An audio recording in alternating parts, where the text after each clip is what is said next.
Kejaksaan Tinggi Sulawesi Tenggara akhirnya menetapkan 4 orang sebagai tersangka dalam kasus tindak pidana korupsi pertambangan PT Tosida Indonesia.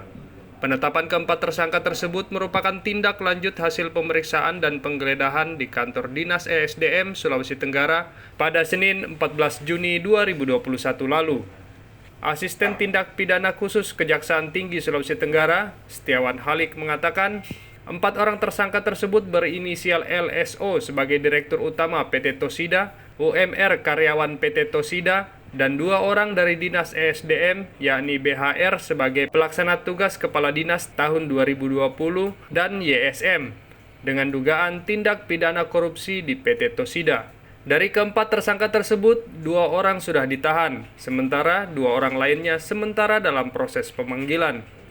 Dalam dugaan tindak pidana korupsi tersebut, yaitu saya sebutkan inisial yang pertama adalah LSO.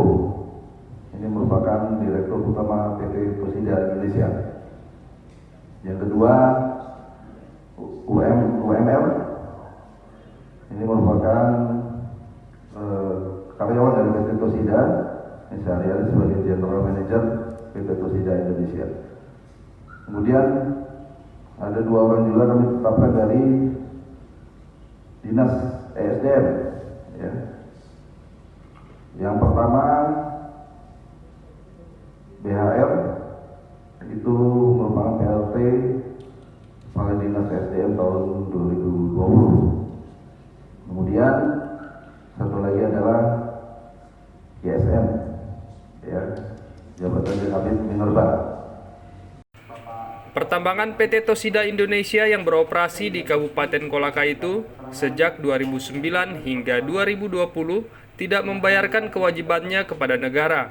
Kewajiban yang tak ditunaikan itu mulai dari membayarkan penerimaan negara bukan pajak, penggunaan kawasan hutan atau PNBP PKH, kewajiban membayar royalti, membayar pajak pertambahan nilai, corporate social responsibility, dan dana program pengembangan dan pemberdayaan masyarakat.